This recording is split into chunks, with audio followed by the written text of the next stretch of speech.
উন্নয়নের কথা আমি বলতে চাচ্ছি না, আমি আপনাদের কাছে একটা জিনিসই বলতে চাচ্ছি যে আমি কিন্তু 2021 সালে নামজাব ইউনিয়ন বিএনপির সভাপতির দায়িত্ব পালন করি। ওখান থেকে আমি কেন মনোনয়ন পাবো আমি সেই কথাটা খালি আপনাদের কাছে জানতেছি যে এই যে 2021 সালে এই ফ্যাসিস্ট হাসিনা সরকারের আমলে শিক্ষকতা করা অবস্থায় কোনো সদরের মধ্যে যদি একটি ব্যক্তিও কোনো পদবি লাইনে নিয়েও যদি থাকে তারা কিন্তু সঙ্গে সঙ্গে রিজাইন দিছে। এই সুবাদে আমি আশা রাখি আমাদের সদর উপজেলা বিএনপির সম্মানিত সভাপতি মহোদয়, আমার অত্র ওয়ার্ডের সংসদ সদস্য জনাব রেজাউল করিম বাদশা ভাই অত্যন্ত বিচক্ষণ ব্যক্তি, সর্বদিক বিবেচনা করে আমি মনোনয়ন পাওয়ার আশাবাদী। শুধু তাই না, এই দুঃসময়ে যতগুলো প্রোগ্রাম হয়েছে নামজাব বগুড়া সদর থানায়, প্রত্যেকটা প্রোগ্রামে আমরা নামজাব ইউনিয়ন সফল হয়েছি এবং প্রত্যেকটা প্রোগ্রাম থেকে আমরা পুরস্কৃত হয়েছি। আমরা কোনো দিক থেকে পিছিয়ে নাই আমরা না পাওয়ার জন্য। আর আরো একটা কথা বলে গেল আমার ছোট ভাই, সম্মানের দিক থেকে যদি বিবেচনা করা হয়, আমি সম্মানের দিক থেকে আপনাদের দোয়ায় আমি কিন্তু কম না।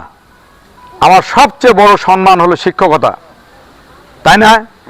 যার পর কিন্তু সম্মান নাই, আমি কিন্তু সেই পেশায় আমি নিয়োজিত। আমি কিন্তু চাচ্ছি না যে আমি চেয়ারম্যানের দ্বারায় পরবর্তীতে আমাকে চেয়ারম্যান বলে বলুক। আমি কিন্তু কোনো জায়গায় আমি কিন্তু এত বড় একটা পোস্টে আছি, সদর উপজেলা বিএনপির সহসভাপতি, নামজাব ইউনিয়ন বিএনপির সভাপতি।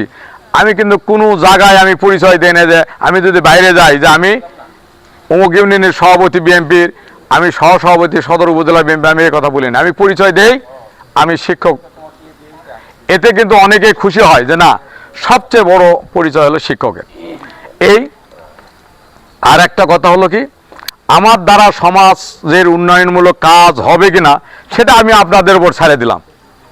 আমার দ্বারায় এই যেগুলো মানে বয়স্ক ভাতা, বিধবা ভাতা যেগুলো হচ্ছে, আমার ক্ষুদ্র পরিসরে আমি যতটুকু পেয়েছি, কারো কাছে আমি কোনো অর্থের বিনিময়ে প্রদান করেছি কিনা কেউ বলতে পারবে? কেউ বলতে পারবেন? যদি বলতে পারেন, আমি সেদিন থেকে আমি বলছি যে আমি আমার সভাপতির পদ থেকে আমি পদত্যাগ করে আমি আমার পেশায় আমি নিয়োজিত হব।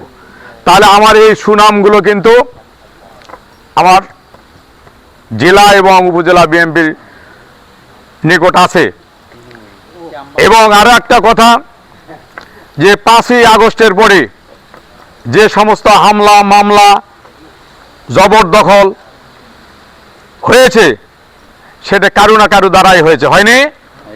এবং কেউ যদি বলতে পারে, একটি কথাও যদি বলতে পারে যে কোনো জায়গায় আমি বক্কর মাস্টার জড়িত ছিলাম, আমি সেখান থেকেও আমি আপনাদের সামনে আমি ওয়াদা দিচ্ছি, আমি সেখান থেকেও আমি ইস্তফা দিয়ে আমি সেখান থেকে সরে আসবো।